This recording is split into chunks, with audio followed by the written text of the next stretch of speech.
Nikel Konawe yang disedot hartanya oleh negara Tiongkok, yang semua ini dibuka jalan besar-besaran oleh pejabat yang ternyata ngakali pemimpin tertinggi. Hal ini sesungguhnya melanggar pasal 33 Undang-Undang Dasar. Sesungguhnya hal ini kita harus ingatkan. Kita ingatkan pelajaran bernegara agar generasi New Mind faham bernegara, terutama calon pejabatnya nanti. Jangan terlalu berpolitik cara menjalankan negaranya seperti dalam 20 tahun terakhir. Dalam bernegara ada 7 panji yang harus seimbang diurusinya. 7 pilar tersebut adalah ideologi, politik, ekonomi, sosial, budaya, pertahanan, dan keamanan. Saat ini 80% adalah politik, sisanya ekonomi, sisanya lupa. Kalau boleh dipentingkan, maka sesungguhnya pertahananlah yang harus nomor 1, karena melindungi hajat hidup dan tumpah darah Indonesia itu di departemen ini, di Departemen Pertahanan. Ini kalau Menhannya dan pemimpin tertinggi mengerti bernegara ala negara superpower, maka inilah harusnya yang dikedepankan. Sayang yang sekarang belum menunjukkan hal itu. Pandemi ini masalah kesehatan,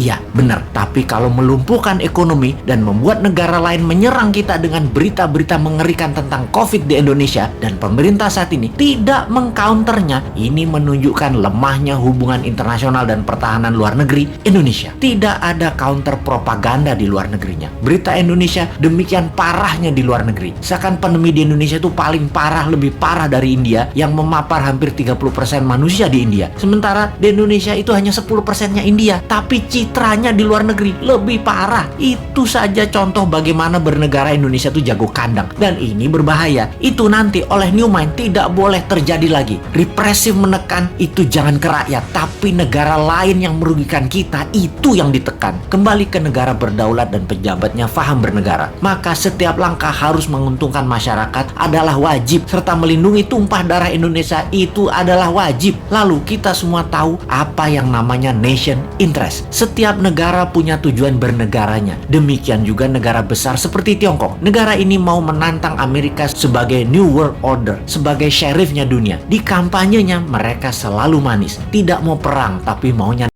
Dan ternyata dagangnya selalu menguntungkan Tiongkok lebih banyak dan mengambil bahan baku negara lain. Tetapi propagandanya manis. Tiongkok mau bantu, Tiongkok bantu. Sungguh, kalau negara mau menjadi negara superpower, maka negara tersebut harus ada yang didominasi. Makanya Tiongkok yang telah mendominasi perdagangan dunia, mendominasi distribusi dunia, mendominasi produk murah, mau mendominasi energi yang namanya baterai. Untuk mendominasi baterai, mereka perlu nikel. Untuk itu, nikel terbesar di dunia hanya ada di Indonesia. Mereka mainkanlah. Pokoknya bagaimana caranya bikin semua orang silau, tak melihat niat jahat tadi yang terlihat nolong pindah gede-gedean tambang nikel dan pabrik smelter, mengambil secepatnya bahan baku Indonesia mumpung masih berkuasa dan dibukakan jalan. Dijanjikannya Indonesia akan punya pabrik baterai, tapi bahan bakunya dihajar habis dulu sampai habis. 3 tahun lagi rasanya cukup buat mereka hajar habis tambang tersebut dan menjadikan Tiongkok punya cadangan selama 20 tahun ke depan untuk jadi raja baterai dunia. 90% keuntungan nikel adalah kalau dijadikan baterai, dan itu strategi Tiongkok. Sementara